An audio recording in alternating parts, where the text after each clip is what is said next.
नमस्कार, मी स्नेहल चौधरी. आपण पाहत आहात LS मराठी. पाहूयात काही महत्त्वाच्या घडामोडी.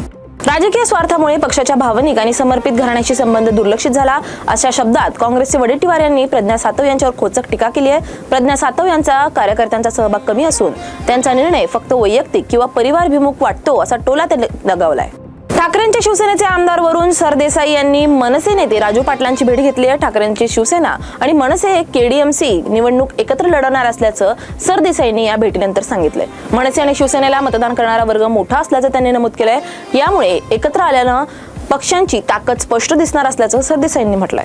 महानगरपालिका निवडणुकीच्या पार्श्वभूमीवर पीपल्स रिपब्लिकन पार्टी मैदानात उतरली आहे. या पक्षाने शिंदेच्या शिवसेनेसोबत युती केली असून अनुसूचित जातीसाठी इचलकरंजी महानगरपालिकेसाठी 3 जागांची मागणी करण्यात आली आहे. रांची येथे होणाऱ्या 14 वर्षाखालील मुलींच्या राष्ट्रीय फुटबॉल स्पर्धेसाठी बुलढाण्याच्या संजीवन स्कूलची विद्यार्थिनी श्रेया भाग्यवंत हिची निवड झाली आहे. राज्यस्तरीय निवड स्पर्धेत 8 विभागातील खेळाडूंमधून तिची निवड करण्यात आली आहे. यामुळे बुलढाणा जिल्ह्यातून तिचं कौतुक होत आहे. नाशिकच्या निफाडमध्ये कांदा लागवडीचं चित्र चिंताजनक झालंय. सरासरीपेक्षा जास्त पावसामुळे कांदा रोपांचं मोठ्या प्रमाणात नुकसान झालं असून मागील वर्षांच्या तुलनेत यंदा लागवडीचा वेग लक्षणीयरित्या मंदावलाय.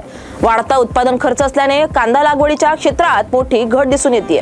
चंद्रपूरच्या बंगाली कॅम्प परिसरात आमदार किशोर जोरगेवार विरुद्ध नागरिकांनी रोष व्यक्त केलाय. 6 वर्षांनंतरही 200 युनिट मोफत वीज हा आश्वासन पूर्ण न झाल्याने नागरिकांमध्ये संताप आहे. आगामी महानगरपालिका निवडणुकीच्या पार्श्वभूमीवर हा मुद्दा पुन्हा तापलाय.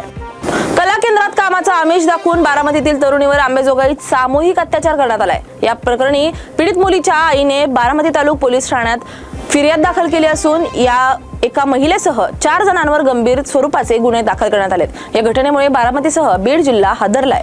मुंबईच्या वरळी सी लिंकवर वेग मर्यादा 80 असताना 250 किलोमीटरपेक्षा अधिक वेगाने लॅम्बोर्गिनी चालवली. या प्रकरणी मुंबई पोलिसांनी कडक कारवाई करत कार जप्त केली असून चालकाविरोधात गुन्हा दाखल करण्यात आलाय. परभणीच्या सेलूमध्ये बांधकामावर काम करणारा 17 वर्षीय युवक कालव्यात वाहून गेला. या घटनेनंतर पोलिसांनी या युवकाचा शोध सुरू केलाय. पुढील तपास पोलिसांकडून सुरू आहे. कल्याण शहर उड्डाणपूल परिसरात कारने 5 वाहनांना धडक दिल्याने अपघात घडलाय. यानंतर नागरिकांनी कार चालकाला चोप देत पोलिसांच्या ताब्यात दिलाय. या घटनेमुळे परिसरात वाहतूक कोंडी निर्माण झाली होती. या होत्या काही महत्त्वाच्या घडामोडी. पाहत रहा LS मराठी.